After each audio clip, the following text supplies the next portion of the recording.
Recent months, there's been claims that satellite imaging has revealed underground structures or even a city under Khafra's pyramid. What's the story here? Yes, that's kind of taken on a life of its own. Did Hebrew slaves build the pyramids? If you like Disney's Prince of Egypt, the answer would be yes, but in real history, absolutely not. It's claimed that the Great Pyramid was built over 2,500 years before Christ, but you doubt that. Why? Well, I doubt that because the Bible records that there was a global flood around 2450 BC. That would be after the pyramids were built, and there's no way that the pyramids survived the global devastation of the flood of Noah. When we're talking about these pyramids, do they have a specific purpose? Why were they built, Gary? Oh boy, can't wait for the YouTube comments on this one, Jess. Everyone's familiar with the amazing and mind-blowing pyramids on the Giza Plateau that were left by the ancient Egyptians. But it's still a mystery as to how they've been constructed. Gary, you have been involved in Christian apologetics for 30 years now. You've authored 9 books, including an Amazon top 50 bestseller. And you are an award-winning producer and director of 2 documentary movies. You're also CMI's top specialist when it comes to all things ancient Egypt. Today, we want to talk about something you have been extensively researching and studying in collaboration with your colleagues and your peers. Why are there so many different opinions between lay people and the experts when it comes to the pyramids in ancient Egypt? Well, thank you. I think we can draw analogies when looking at different opinions about the pyramids, like we can with the creation-evolution debate. So what I mean by that is, both creationists and evolutionists, we have the same facts. We look at the same rocks and we look at the same fossils, but we come to vastly different conclusions about their origins. Now, when we look at the pyramids, in Egypt, we have more ancient archaeological facts than from any ancient civilization. But again, we look at them, we look at the pyramids, they're there. They were built by humans just a few thousand years ago. The Egyptians had a complicated writing system, which we've now been able to understand. So they left us a lot of information, and then we have these huge monuments. But yes, you're right, we still have different opinions about how they came to be. And I think this relates to what we call the differences between operational science and historical science, something that creationists talk about a lot. So historical science is looking at facts, things that we see in the present, and trying to determine how they came to be. Where did they come from? How did they form? Mm-hmm. Operational science deals with experiments that you can observe, see, repeat in the present. If I wanted to boil water, I could do it today. I could do it tomorrow. I'll keep getting the same results, right? It'll boil at 100 degrees Celsius. So what happens, though, sometimes when we look at these facts, scientists and academics, we bring our foregone conclusions to them. We've already made our minds up in some way how they came to be. And it's a little bit like that with the issue of ancient Egypt and some of the incredible monuments. I originally started looking at what we could talk about today, about ancient engineering just in Egypt, and there are so many other things like statues and other tombs, but I couldn't even get past the pyramids because, like you said at the beginning, they're still a mystery. And a great example of this, I think, we can look at something that everybody knows really, really well, and that's the tomb and the mummy of the boy king Tutankhamun. Okay, I've heard that name before. Yeah, King Tut and Egypt, ancient Egypt, they're synonymous with one another. And I just want to refer to my notes because I want to talk about some of the tests they have done on his mummy. Now, you can go to Egypt, you can go into his tomb in the Valley of the Kings, you can see his mummy lying there. So some of the things I'm going to point out, you can actually see for yourself. Mm-hmm. So he's probably been the most tested, in a way, artifact, if I can call him that, his mummy, his body, than anything else we've had in Egypt. So the tomb was discovered by Howard Carter on November 26, 1922. They've done forensic tests, X-rays, CT scans, DNA tests. So let's look at what they found and their conclusions. He's got a broken leg. So they said, well, he could have fallen from a chariot causing the break, and that he died from complications due to the infection and so on. All right? Who was there to see him ride a chariot? In fact, I don't think, I'm going to mention that he probably could have even ridden a chariot like he's depicted.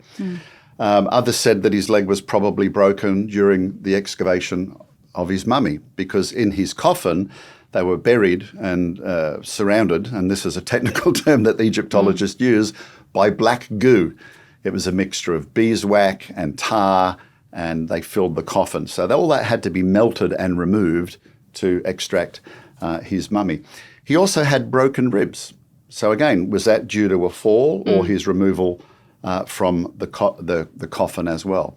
So we don't know. So we're looking at his body and we're saying, well, we notice these breaks, but how did they get there? We don't know. And were they the cause of his death? Okay, so we've got the facts in front of us, his mummy, and the things that we can see that have happened to it, but we don't know for sure. We can make educated guesses about what's happened here.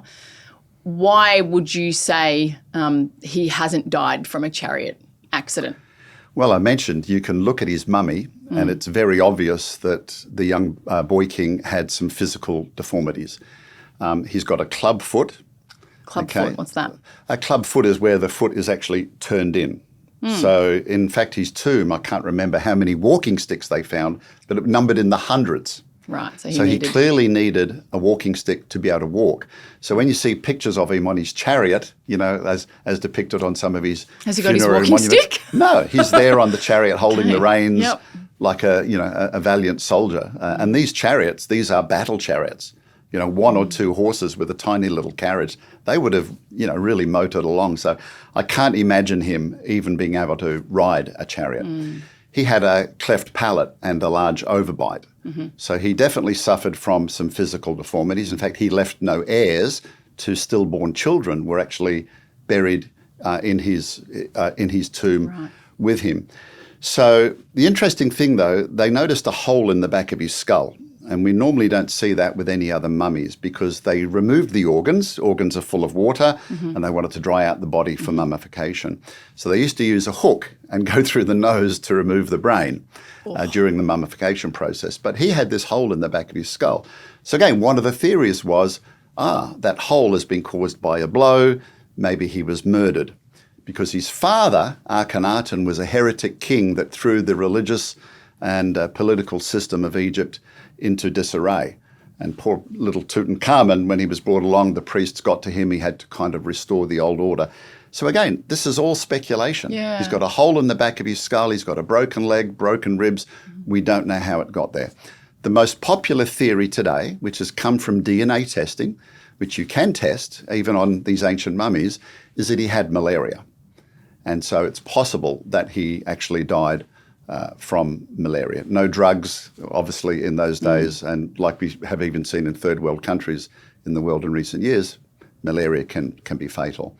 So getting back to what we were talking about, we've got all this evidence in front of us, and we can do all of these forensic operational science tests on his mummy, but how did he die?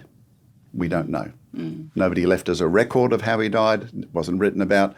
We just know that he died, and there's his mummy, and that's all we can do is basically speculate as to the causes. Yes, and so some people could weave some stories, but we don't know for sure. Would they have told us if he'd been murdered?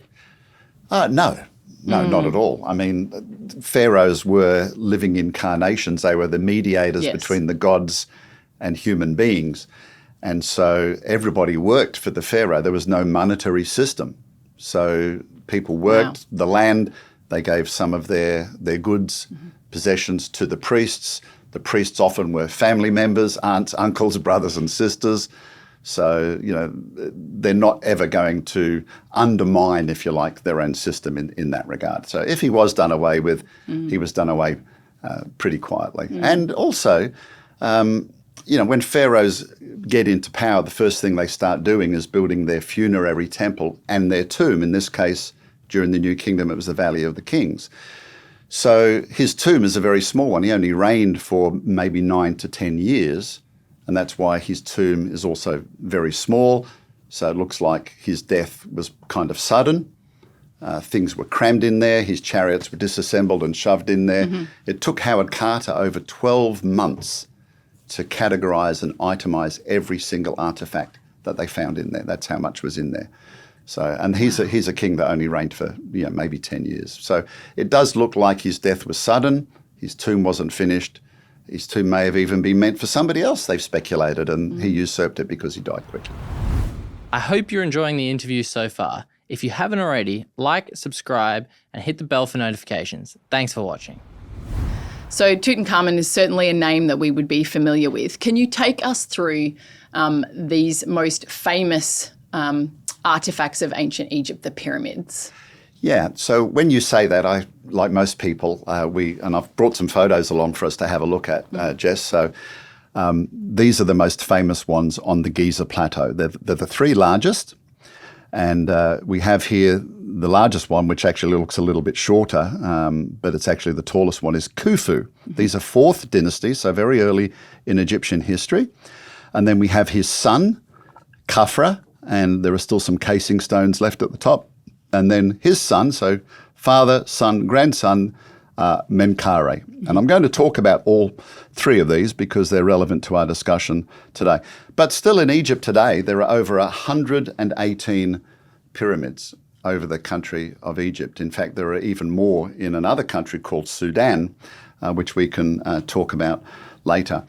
In fact, the Great Pyramid of Khufu, which Egyptologists would say was built around 2500 BC, it was the tallest man-made object in the world until they built the Lincoln Cathedral in England in 1311. And it was, of course, listed as one of the 7 ancient wonders of the world. And it's the only one that is still remaining. Is this a photo fairly recent? Yeah, that's a classic photo. So if I went there today, it still looks like that? Absolutely. Yeah, wow. Yep. And there are thousands of tombs actually around the pyramid site. A lot of people don't know. So you can even see these smaller pyramids here. So each pyramid, like with Khufu, his mother, maybe his wife later on, children, aunts, uncles, whoever, were also buried in smaller pyramids around that site. Okay. But I don't subscribe to the date there of like 2580 for that pyramid. Well, that would predate the biblical flood of Noah. So the dates actually, let me put it this way. When you read a history of ancient Egypt, you can look at a pharaoh like Khufu, and they'll say, well, he reigned maybe from 2600 BC to 2570 BC or something like that. And, when we look at monarchs today, like Queen Elizabeth or Queen Victoria, you say, here's their regnal years. They came to power in this date, and this is, when they died or ceased to be on the throne. So we get the impression that those kind of dates are kind of fixed in stone, pardon the pun, but, where did those dates come from? Well, the Egyptians had no dating system themselves. The dynastic framework, when we read those dates of ancient Egypt, primarily comes from an Egyptian priest called Manetho. Now, ancient Egypt, towards the end, before the Romans came in and, Julius Caesar had that affair with Cleopatra and then after that, Mark Antony. We've seen that in all the movies. Yep. But prior to that, there was a Greek occupation of Egypt. So Alexander the Great, we've all heard of him. He conquered Egypt and he left one of his generals there called Ptolemy. And Ptolemy, and this often happened when people conquered Egypt, didn't abolish the system. He basically just usurped it. So Cleopatra was actually the last pharaoh, Cleopatra the seventh, the last pharaoh of Egypt. She was actually Greek. But a Ptolemy, or a pharaoh called Philadelphus, he commissioned this Egyptian priest called Manetho. And he wanted Manetho to write a history of ancient Egypt. Okay. And other ancient historians, including Josephus, have written about Manetho's works, and we don't have any original copies today. We just have copies of copies. And they've all said, basically, he cooked the books. Okay? Now, it's great. I don't know of any other ancient author where we have this beautiful dynastic framework in place, but what we're saying is that he inflated it. He's put some pharaohs reigning in different parts of the country at the same time, but then he listed them contemporaneously in an effort to try to stretch out, if you like, the history of ancient Egypt, because he was trying to prove that they were the oldest civilization or nation on Earth. And so even secular Egyptologists today would agree, it's just not little Joe Christian saying this, Right. that the dynastic framework of Egypt is in need of revision. And so what Manetho did is he said, well, King A reigned for so many years, died King B. And so what modern Egyptologists have tried to do is work backwards, counting those regnal years to try to get those dates. And would Manetho have, as he wrote down the order of each dynasty, was he putting dates, even though there was no dating system, you said? He was putting dates? No, the dates were actually put in by modern Egyptologists. So it's just basically counting those regnal years backwards and adding them on top of one another. And I mean, Manetho writes about a period where there were 70 pharaohs in 70 days. Clearly can't be true. So was he being metaphorical? What was he? Some people say that. So if he's being metaphorical there, then how do you say, that's true. He's being accurate and historical in this area? And the only way we can judge is by looking at the monuments that are left and trying to line those up with what he wrote. Now, in the latter parts of Egyptian history, the New Kingdom, that's where King Tut reigned in the New Kingdom, we have more artifacts, the tombs in the Valley of the Kings, we found all of them for all those New Kingdom kings. So even where we have the most monuments, Manetho is inaccurate. So that gives us an indication, well, where we have the least amount of artifacts, which is the earliest periods in Egyptian history, how do we know he's accurate there? And let me put this into context. I like to mention this. Egyptian history, even from a creationist model, spanned so long. Manetho is closer in time to the moon landings than he was to the beginnings of Egyptian history. Wow, and yet we're using him as an authority in terms of writing about those earliest parts of Egyptian history. So you can see the issue there. It's easy to think the opposite, but actually when you put it like that, now I can see it makes a little bit more sense. Wow. And I mentioned the flood right at the beginning. So why is that important? So biblically, the flood would be around 2450 BC. Okay. So their dating of the oldest pyramids would predate the flood. Now, a lot of people have written to us over the years in CMI and said, well, could the pyramids have survived the flood? Of course, that really underestimates what the flood was. The flood was a global devastation that reshaped the earth and literally the continents themselves. But there are clues in those pyramids that tell us that they did not predate the flood. All right. I think we should go through some of those clues. Have you got some pictures for us? Yes, I have. So let me just give you an example. Okay. So the whole Giza Plateau, the north of Egypt, sits on a limestone plateau. Limestone. And you can see quarries. I mean, right by the Great Pyramid of Egypt, you can see the quarry where they were removing the blocks. Wow. So limestone is a sedimentary rock. So when we say sedimentary rock, what we're talking about is particles that are either brought in by wind, most commonly brought in by moving water, and they settle, and they say, well, one little layer probably took about a year, and then there's another layer.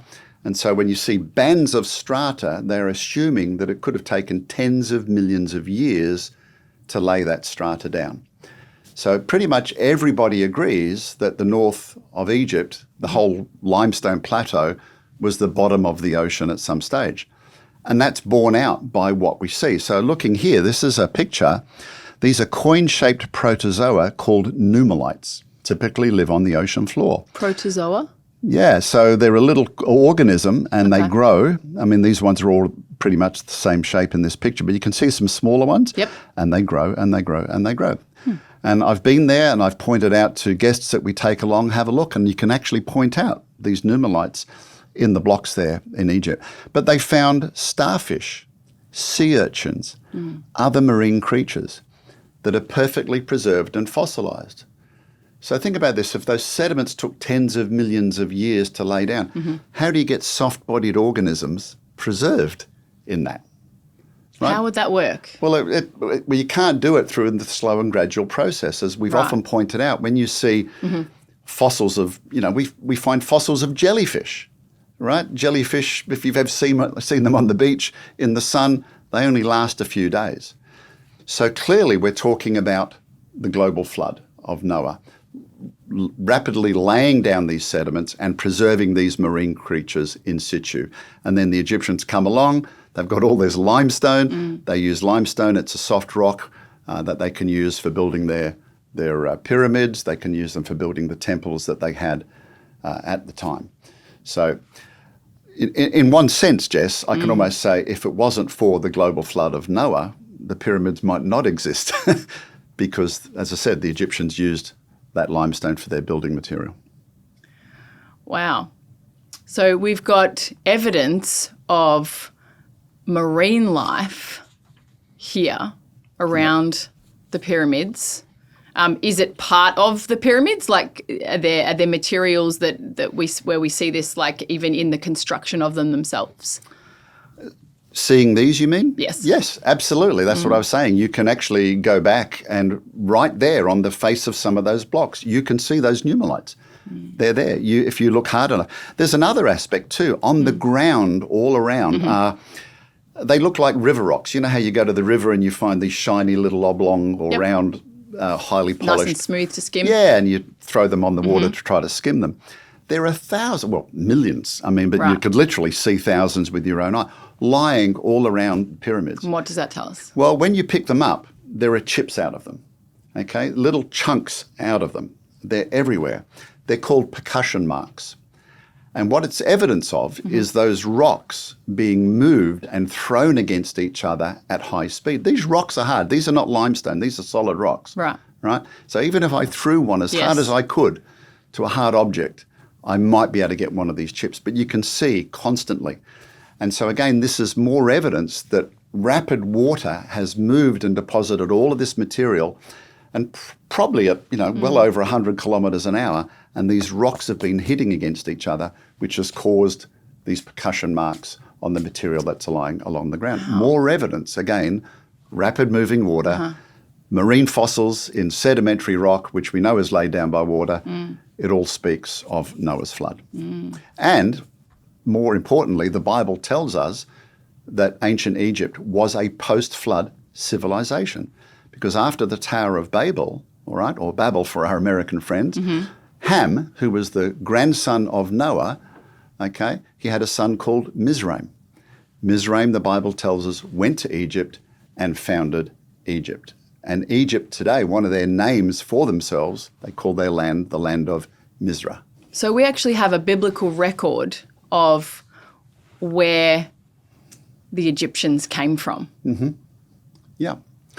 And so, again, another theory today, which is linked to evolution, is called out of Africa. You know, that the first hominids came out of Africa and they were dark-skinned, and that the ancient Egyptians that we see there today, who are probably middle brown-skinned or et cetera, were kind of invaders.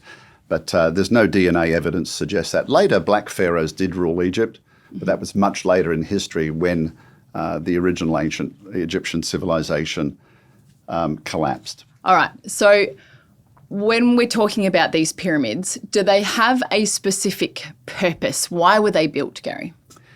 Oh boy, can't wait for the YouTube comments on this one, Jess. Yes, one of the most popular, and I have to say conspiratorial theories today, is that the pyramids were never tombs. Now, I disagree with that, and we can talk about why. But let me show you the very first pyramid ever built in Egypt. So this one here, Jess, called the Stepped Pyramid of Djoser, D-J-O-S-E-R. We might phonetically spell that in English.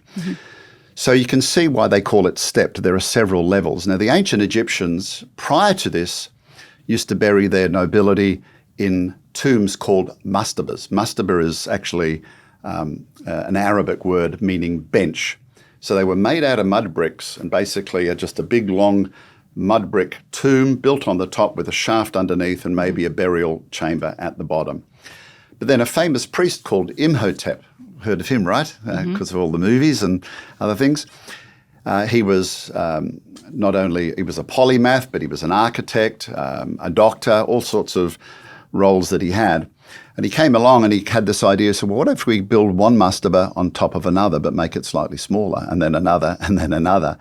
And so this is the step pyramid. It's a prototype of, obviously, the smooth-sided pyramids that were to come later. What was interesting with this, This is the first time, though, they didn't use mud bricks, they used limestone blocks. And the nearby Valley Temple is actually also comprised of some of these limestone blocks. Now, some people say that the pyramids were not tombs because they've never found any mummies in them, etc. And again, people who claim that they're not tombs, a lot of people who repeat the stuff don't know, but the promulgators of that idea suggest that these were kind of energy generators or, dealing with some sort of ancient technology, or maybe they were even originally built by aliens and all sorts of things. Okay, so there's a few ideas out there about their purposes, etc. Can we maybe look at those in a little bit more detail? In particular, I'd love to talk about this idea of there being a city underneath. I have seen the YouTube clips. I was fairly convinced in the beginning. I'd love to know, has there been a city discovered or the construction of one underneath the pyramid? Yeah, so when I showed you the 3 pyramids on the Giza Plateau, there was the father, the son, and the grandson. So the middle one that has the casing stones is Khafra, okay, Khafre. So it was under this one where they claimed that there was an ancient city. And I, again, need to refer to some of my notes for some of the claims here. So these were 3 researchers. The first thing to note is they're not archaeologists. Oh. They're not geologists either. And they're not Egyptologists, okay? Right. So they used something called SAR, or synthetic aperture radar. Now, that type of technology is only usually used to scan surface features or just below the surface. Okay. But they were claiming that there were these columns and structures that were over 600 meters deep. Well below the surface. Yes, that they were spiral pathways descending down. Now, if there was something like that, well, then clearly that has to be man-made, okay? So, but the question is, are there these spiral pathways going down there? Well, their technology can't measure that deep. Absolutely cannot measure that deep. That's the first one. And the software that they used to interpret the results was designed by themselves, and they have not released the data or the findings of the software analysis to the public. They're saying, we will do so in the future, etc. Okay. So they're being very, very secretive about it, although their initial claims have obviously garnered a lot of press attention. Definitely. What was also interesting is there are some voids below Khafra's pyramid that we know about. There are shafts in there. We can't actually go in like we can with the one at Khufu. Their scans did not pick up those. So respectfully, they didn't even know enough about existing features of the pyramid that when they released their data, that it confirmed those. So in essence, what I'm saying is their alleged research found what they wanted to find, or what they wanted people to hear. And so, unfortunately, like a lot of things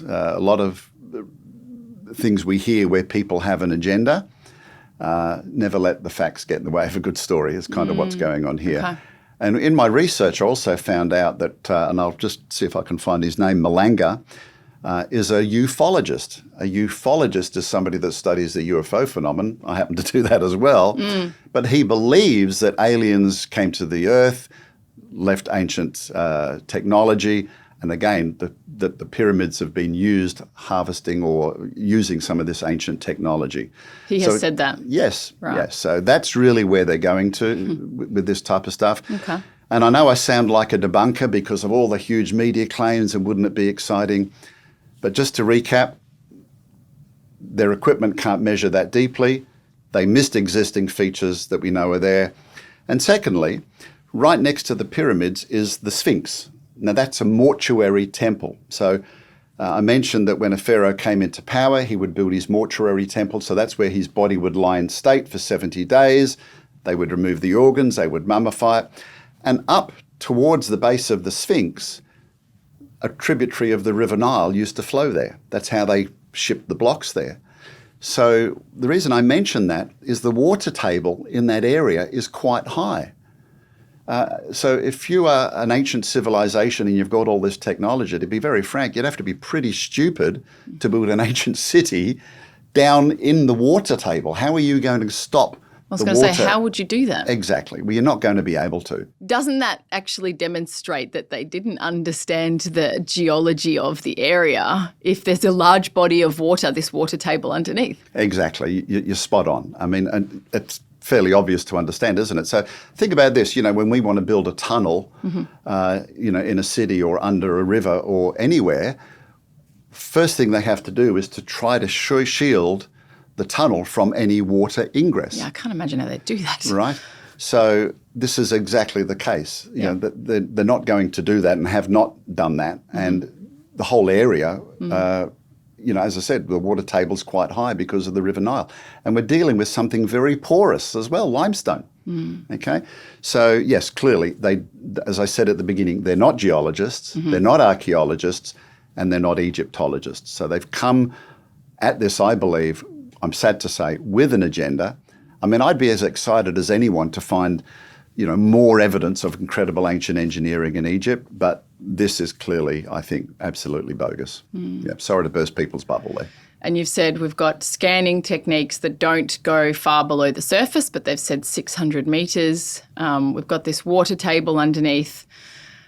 They're not releasing the information about the technology that they're using. How they came to those results. And, just a cautionary tale there too, Jess. We've got to be careful about repeating claims like this. I watched one of them being interviewed on the Joe Rogan show and Joe Rogan saying, isn't it incredible they found this underground city? Well, we can't say that because we haven't.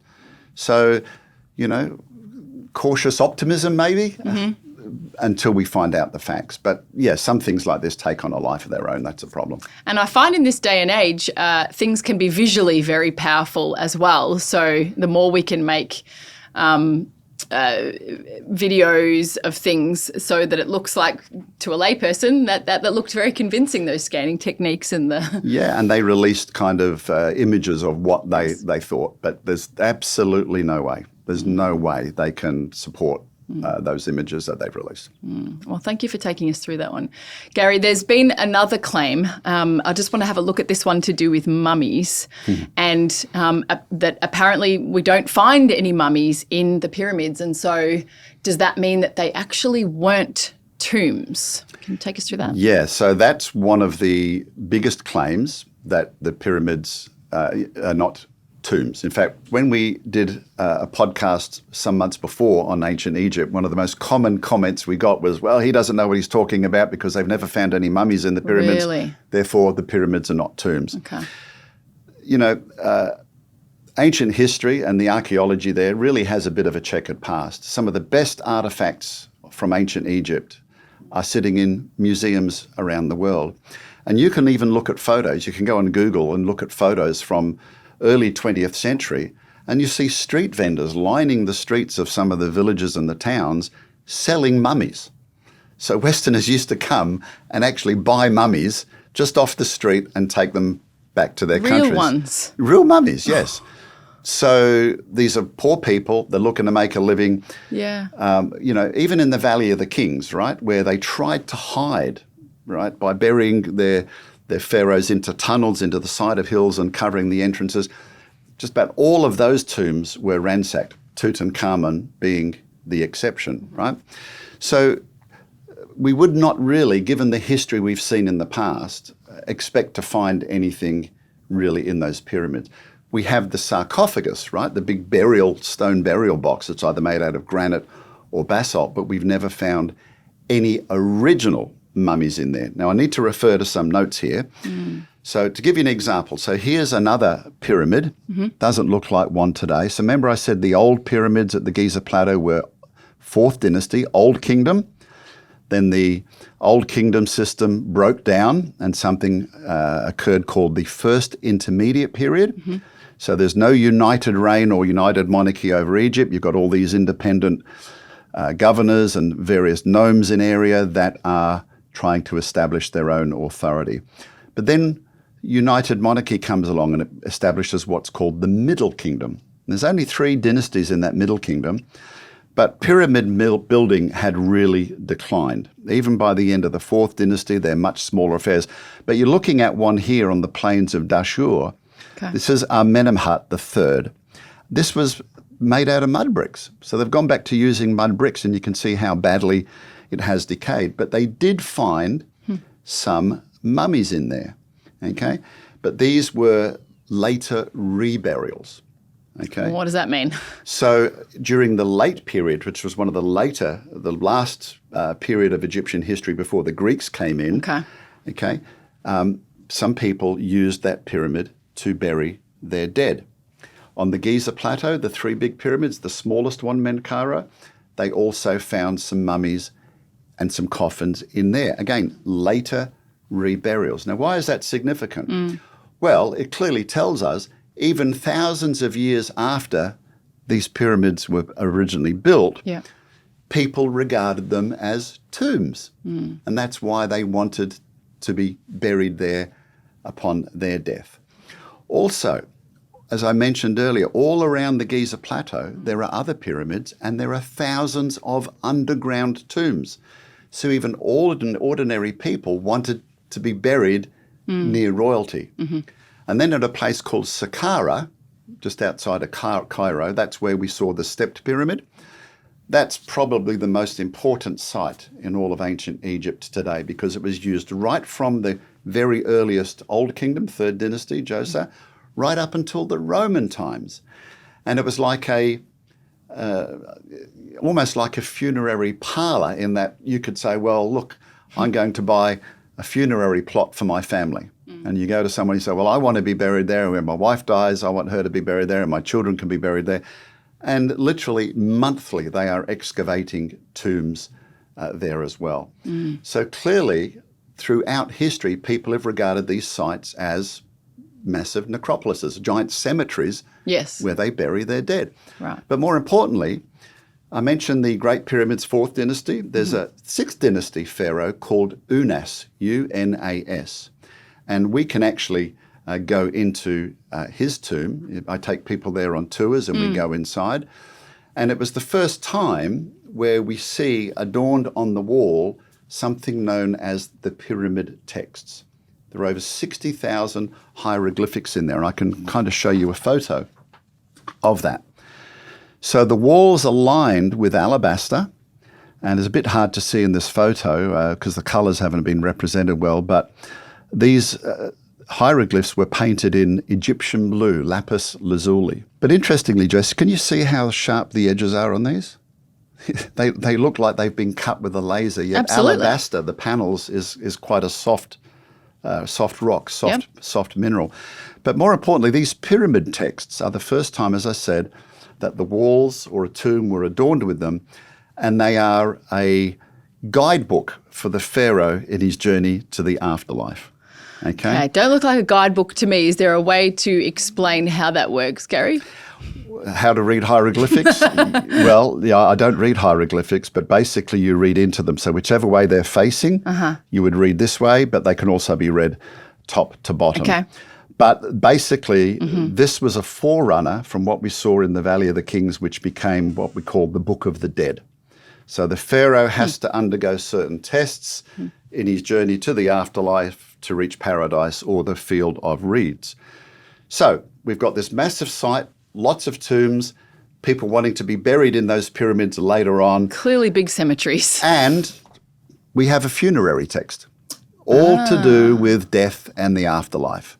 Okay. So clearly all the evidence stacks up that the pyramids were originally designed to be tombs. And why is this significant, Gary? Like, some people are trying to say that they definitely weren't tombs. We have seemingly a lot of evidence here that they were. Why is that significant? Yeah, I'm glad you brought that up, because again, a lot of people kind of love that, magic bullet argument. They're not tombs because they've never found a mummy in there. Oh, okay, therefore they can't be tombs. Yeah. But why are the people saying that? Where you get that information from. And again, it gets back to this conspiratorial idea that there was some pre-Egyptian civilization. One of the most famous guys, and you'll see him on YouTube, etc., it's almost like a lost Atlantis type theory. Because there are other aspects in Egypt when it comes to ancient engineering, and maybe we could do another talk about that at some stage. To be honest, it's not the big stuff like the pyramids that's the most amazing. It's some of the small stuff like the statues. I mean, how are they drilling solid drill marks, and we have these things called tube drills, and you can take out the plug that look like they're using hole saws in solid granite, when at this period, the hardest tools we found are copper. And granite is very hard, correct? Extremely hard. There's only a few rocks like beryl, topaz, diamond or diorite that are harder than granite on the Mohs scale, and yet Egyptians used granite to build the most ornate monuments and objects in Egypt. So again, lots of people talk about missing ancient technology, that they couldn't have done this. The fact is, a lot of those things can be done if you have enough people, you know. I'll give you an example. I've just come back from a trip to China because I wanted to go and see some of the monuments there, like the Great Wall. And I went and have a look at the terracotta warriors.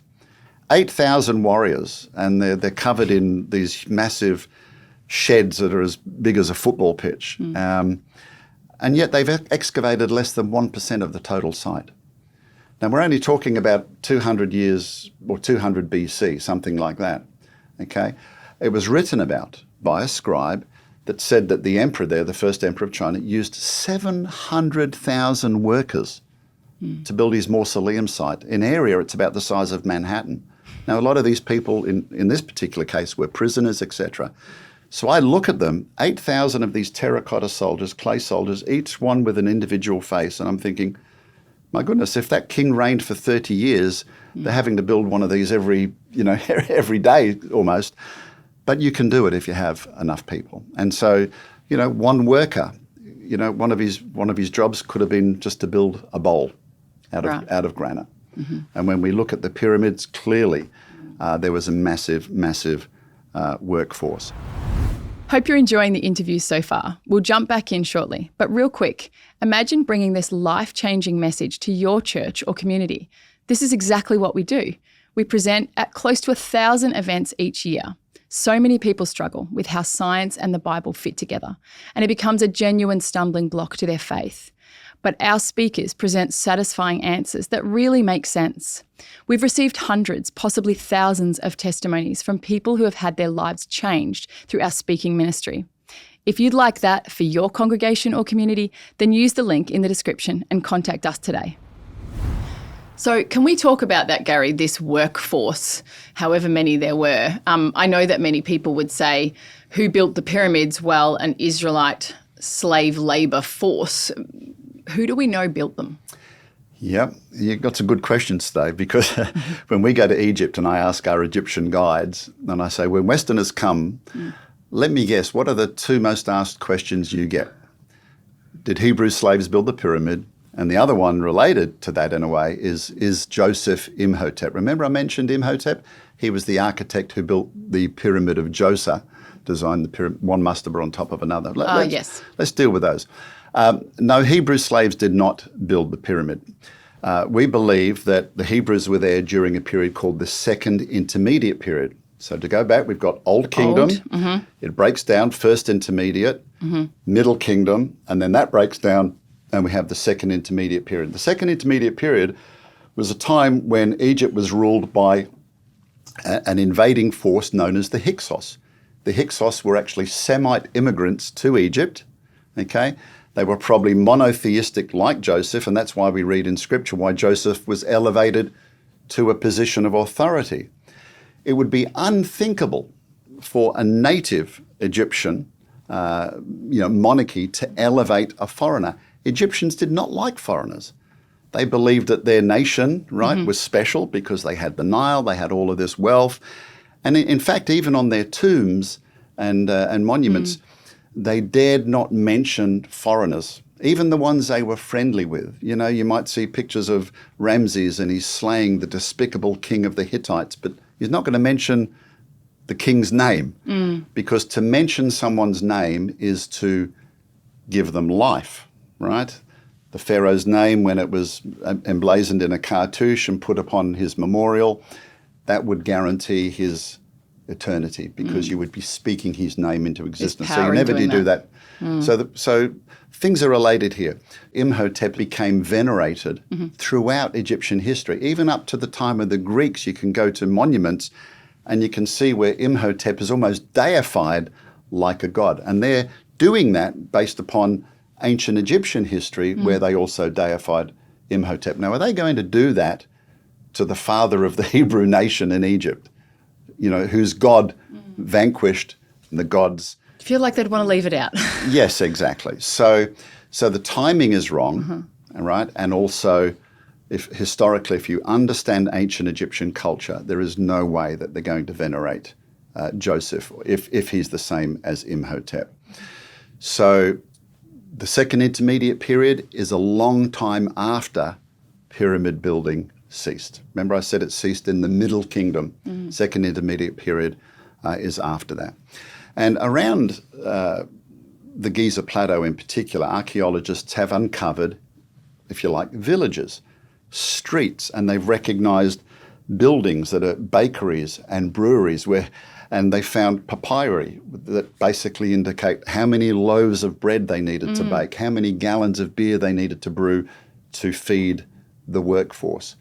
So it's estimated, some people have said, well, they may have needed 20,000 workers to build it. I can figure that out from looking at these lists. Yeah, and there's another one, if I can look at it. Remember I said there was no monetary system. Yeah.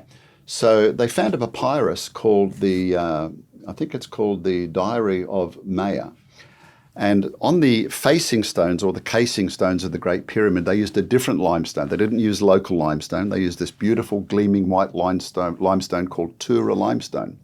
But it was quarried elsewhere and it had to be transported.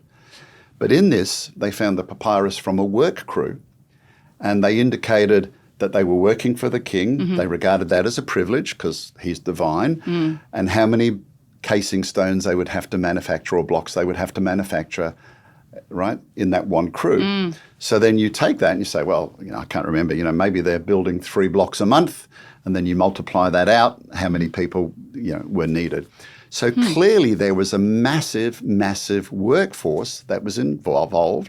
I mean, I just mentioned in China, 700,000 workers to build one mausoleum that's recorded. We're possibly looking at tens of thousands of workers. And that brings up an important point, because I said the 4th dynasty pyramids, the ones we see on the Giza Plateau, that's the zenith of pyramid building.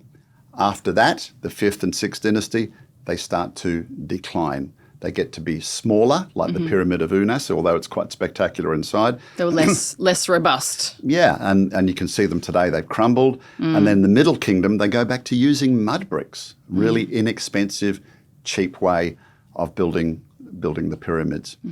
So it's probably, I'd say, the large-scale pyramid building on the Giza Plateau probably bankrupted the economy. And that's what led to the collapse also of that New Kingdom Why you period. would want to use cheaper materials. Yeah. Okay. Wow. All right.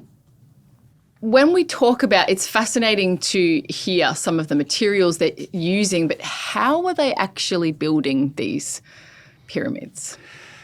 Yeah, well, we said at the beginning, don't we? I mean, look at the Great Pyramid of Khufu, the largest man-made monument, for 3,000 years. And we're still trying to figure out how they did it.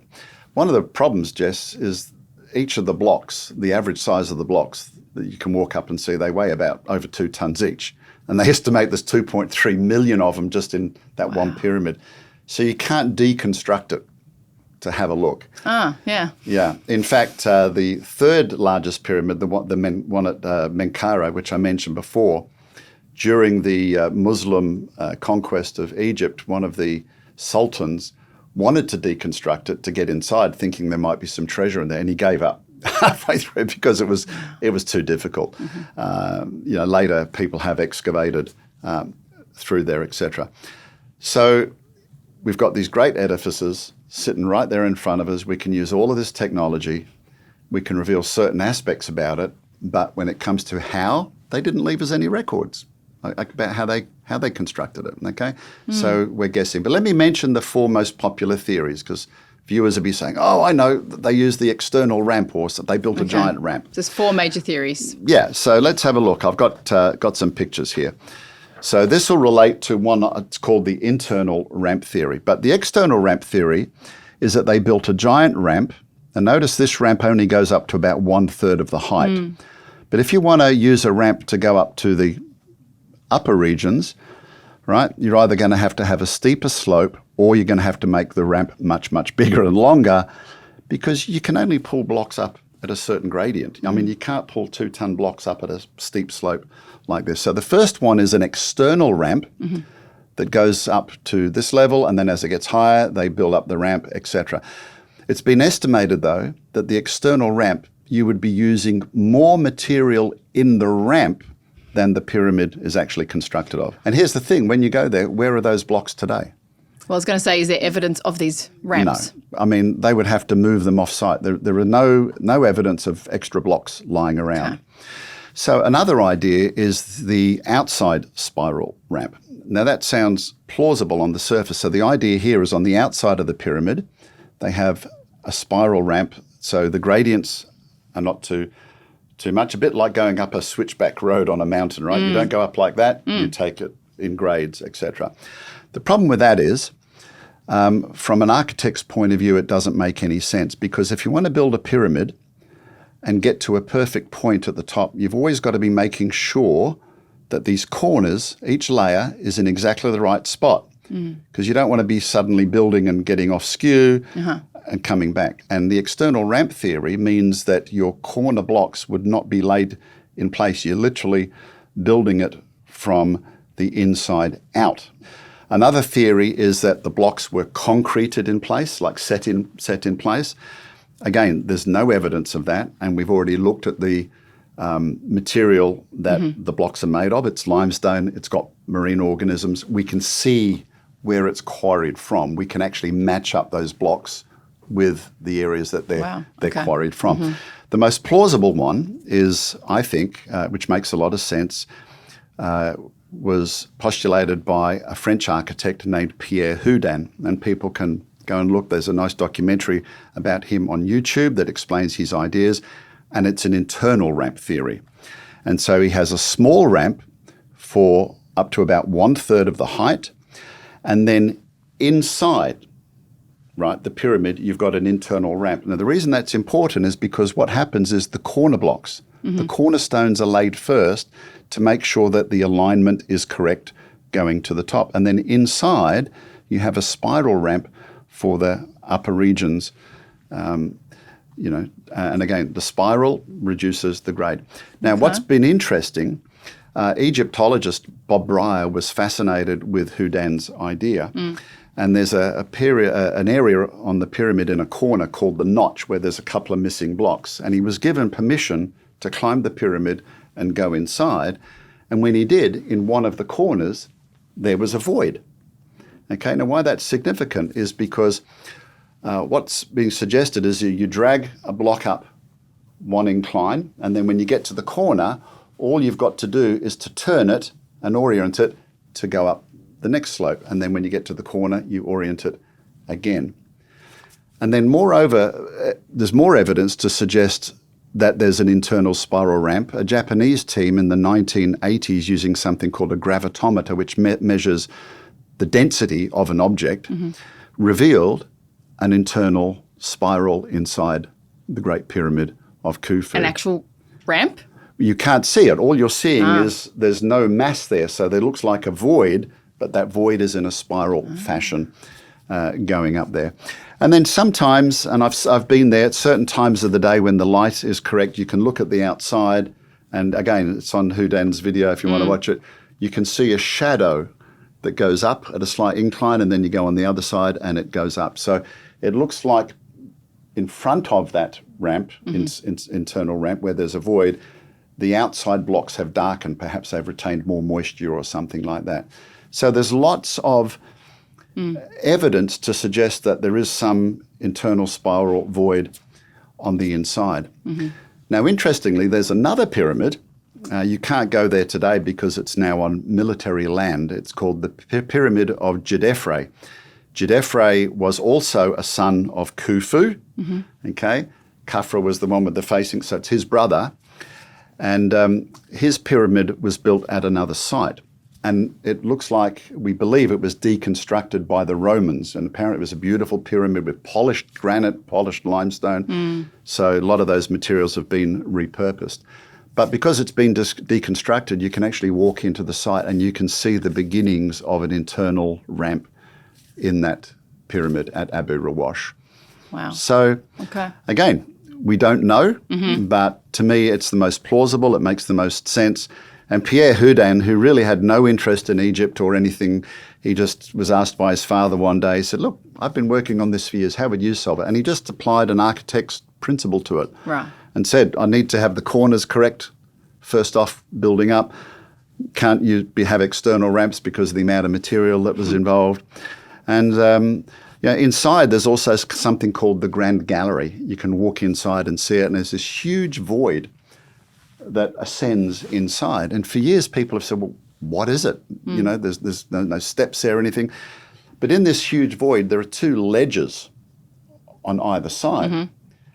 And Houdin he said, well, maybe these were used for lifting some of those heavy granite blocks that were used up in the king's chamber, which is about 43 metres above the ground. So lifting them from the inside? Getting them inside. Remember, the top of the pyramid is not there yet, right? Oh, yeah. So they're building it. So this Grand Gallery would use these really, really large blocks to get into the centre where the king's chamber is. And he said, I believe what it was, he said it was a sled. And the sled would be put on wooden rollers, spanning the gap and sitting on these ledges. Yeah. And at the top, a counterweight would be used, right, a block, and some people pulling and able to get, because some of the blocks in the king's chamber, they weigh 80 tonnes, solid pieces of granite over the roof of the king's chamber. You just so there's can't no imagine. way guys are moving those up. No. Carting them up there. And so, again, he just said that's what I think it's used for. And interestingly, when you look at the Grand Gallery, on the right-hand side, on the walls, just aside the ledges, there are scratch marks along the walls as if something's been moved up and down. Moreover, there's black gooey substance there that looks like animal fat that they've probably used to grease the rollers and lubricate it for going up there. And there's more I can say about that. But to me, that seems like, for the very, very large pyramids we're talking about, now that sounds the most plausible to me. And I mean, I don't know if we'll ever know. I mean, what technology might come along in the future that we're able to have a look. But I can tell you, they've just about used everything. And all we know inside is it does appear to be an internal spiral void inside the pyramid, which matches Houdin's theory. Yeah. It's quite mind-blowing. I can't imagine the experience of actually being there. It feels like that would be the most overwhelming, to actually see some of these pieces of evidence that you're describing. I know, Gary, that at some point you've described the building, the pyramids were less robust, changing the materials, but then was there a time where obviously it stopped, and why? Yeah, we kind of touched on that before, because when people said there were no mummies found inside, they were robbed. I mean, when you walk up to the Great Pyramids of Giza, it's hard to wrap your mind around the scale of them. I mean, every time I've been there, I look at them and I go, what were they thinking? What were they thinking to build this? Because you can see them from your hotel, and we're driving people along in the tourist buses where, look over in the skyline, right there in the far distance, you can see the top of the pyramids. They're so massive.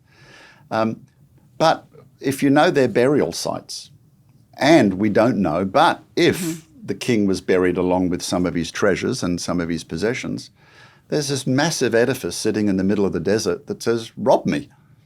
And that's what happened. Remember, at the end of the Old Kingdom, I said the monarchic system broke down and it went to more of a provincial, local kind of government type of setup. And, I'm sure those guys were looking to acquire wealth. So, What was to stop them from? Exactly. And even in the Valley of the Kings, we take people on our tours to a city nearby the Valley of the Kings called Deir el Medina. It's a workers' village. Now, those guys, even though they were well looked after, well fed, they were artisans, painters, guys there used for carving out the tunnels. But basically, that was a life sentence to work there. I mean, they regard it as a privilege because they're working for the king and he's divine, but they would never be released because they knew the location of those tombs. Because after they finished, they would cover them over to try to hide them. And the reason they moved to the Valley of the Kings, I believe, was because of pyramid robbing. They could not protect them. And so the Valley of the Kings, right in that valley, and this is down in Luxor, it's a few hundred kilometres south of Cairo, down the Nile. And we're now dealing in an area with sandstone, not limestone. Sandstone is another sedimentary rock. Okay, so the whole of Egypt, and you've got wadis, or these ravines that indicate post-flood runoff, and you can see it when you're flying from the air. It's quite amazing. But on top of the Valley of the Kings is a pyramid-shaped mountain. Just the very tip of it is almost shaped exactly like a pyramid. So it's been theorised that they moved to the Valley of the Kings because it had a pyramid shape. 64 tombs have been found there.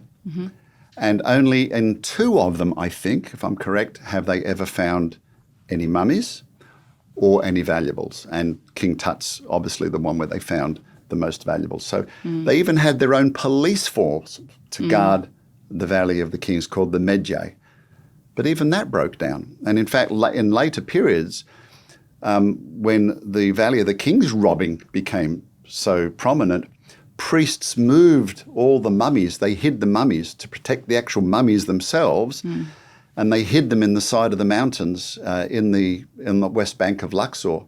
And that wasn't discovered until I think it was around about 1880 by a young shepherd boy crawling through the rocks, and he came across what was known as the Mummy's Cache, where all these mummies of royalty from the New Kingdom were buried. Had been stashed because they needed to be protected. Exactly. So tomb robbing has continued for a long, long time. So pyramids ceased because they were too obvious. Prior to the pyramids, the mastabas were robbed, the pyramids were robbed, and then they tried the Valley of the Kings, and even they were robbed. And another thing, Jess, at the beginning I mentioned in Egypt, there was about 118 pyramids still remaining. In Nubia, which is to the south of Egypt, ancient Kush, as the Bible would mention, and what they called it as well, there are over 250 pyramids, modern-day Sudan, in fact. So there's still about 250, but these are small, pointed affairs. Nubian kings eventually actually also ruled Egypt during the third intermediate period. Okay. We've mentioned that you've been on many of these different tours that you've been taking and seen a lot of this evidence we've been talking about. If you had to pick some standouts, the discoveries that you've seen, just give us a couple. Well, my favourite standout in all of Egypt is actually a statue that kind of almost defies explanation, but we'll save that for another time. But specifically in terms of the pyramids, it's the prototypes of those great pyramids of Giza. So remember, the great pyramids of Giza were 4th dynasty. We had Khufu, who was the dad. He's built the largest. But his father was called Senefru, still 4th dynasty, and he built some prototypes of what came to be, the conventional pyramids we see today. And I'll show you a picture here. So this one is on the plains of Dashur, and it's called the Bent Pyramid. And the reason it's called the Bent Pyramid is you can see it comes up at a certain angle and then it inclines in. But it's also got a lot of these smooth casing stones on there. So what I love about the casing stones, let me just show you here. I took a picture at an angle. Look at the lines. Look how perfectly straight that is. And these are 4,000 years old. And again, made out of limestone. But you can see how the casing stones are actually constructed and form part of the structure. They're just not like just there, basically for decoration. Now you can go down inside that bent pyramid. It's a very, very narrow chamber. The first time I went down, they say, go down backwards. And I thought, no, I can go down. I can squat. And I squatted and climbed all the way down. I couldn't walk for 3 days after because my thighs were absolutely shot to pieces. But so you should have gone backwards. I should have listened to the experts, exactly. But when you go in there, you're met with a chamber. And the reason I'm talking about this one, not just because of the casing stones or the facing stones, but in the chamber we see the first evidence of how they supported the weight, the ceiling. It's something called a corbelled ceiling. And again, I've got a picture of it here. And so this is a picture I've taken inside. And can you see how it gradually spaces out? So this is to distribute all the weight above it. This is in the king's chamber. And the other thing here, they're using granite blocks. Okay? So we went from mud brick mastabas, we went to Joseph's pyramid, right? First time they used limestone blocks, and the temple nearby. And like at that temple and here, solid granite, extremely hard rock. And yet the only tools we've ever found from that period, it's what people might call pre-Bronze Age, is copper. You add tin to copper, you get bronze, but we haven't had any bronze artifacts from this period. But these joins, Jess, in some areas are so precise, you could not slip a razor blade between them. So the very first time they went to using limestone blocks, they're perfect, right? The very first time they use granite blocks, they're perfect. Could they be using tools made of granite? I'm trying to think of something else that's as hard and as... Well, you do find a rock called diorite, which extrudes through granite. You can go to the quarry right in the south of the country called Aswan, which is where all of this granite shipped from. Some 800-900 kilometres downstream, had to be floated downstream at the Nile to Cairo to do all of this stuff. Okay, but down there, you know, I take people. I just remember our last tour there last year. This young teenage man was in the group, and I had a block of diorite, and I said they tell us that they used diorite, which is found where because granite is a metamorphic rock, and they say they hit the granite with diorite to chip it away. So it comes over with a lovely round block of diorite on this ledge, and I said, "No, here, 2 hands, hold it tight, hit it as hard as you can," and he goes whack. Nothing. I said, no, hit it harder. And he tried it again, nothing. So I kind of wound up, come on, you're a big, strong lad, give it some. And he whacked it really hard. And he took out the size of maybe like a little 5-cent piece of granite. And yet in that quarry, you can see something called the unfinished obelisk, an obelisk that is estimated to weigh 1,200 tons. And it's got a crack in it, so they reckon it probably cracked while they were building. And you can see the channels either side and even underneath where they've started to quarry this thing out. And they say they use that bashing with diorite. Now, I'm not a conspiracy theorist, but I am going to say we're missing something here. Because, you know, as a grown man, relatively fit, I can tell you if I hit that more than a dozen times, I'd probably have broken my wrists. Goodness. So, and here we have granite holding up the ceiling of these pyramids. The bent pyramid's another one close by called the Red Pyramid, which is it was built just after, an even better example. And as I say, the granite blocks are absolutely perfect. Wow. So I got to be honest, that stuff keeps me awake at night because I'd love to know how they do it. But there's also one more, and I did mention it. And I said it was the Pyramid of Unas. So again, this is a small pyramid. We can take people in. And we go into the burial chambers, and I showed you the hieroglyphics before. So the walls are lined with alabaster. Alabaster is a very precious stone. And we're a bit hard to see here, and I think I've asked the guys maybe if they can insert these later so that people can have a good look. But can you see here one of the local guys holding a flashlight or a torch against the alabaster wall? See how it glows? It's translucent. It's so thin. And yet all of these hieroglyphics and images in there look like they're, as I said before, laser cut.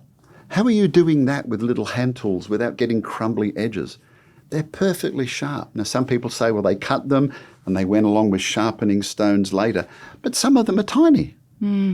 So again, it's a bit of a mystery. And there's over 60,000 hieroglyphics inside that tiny pyramid.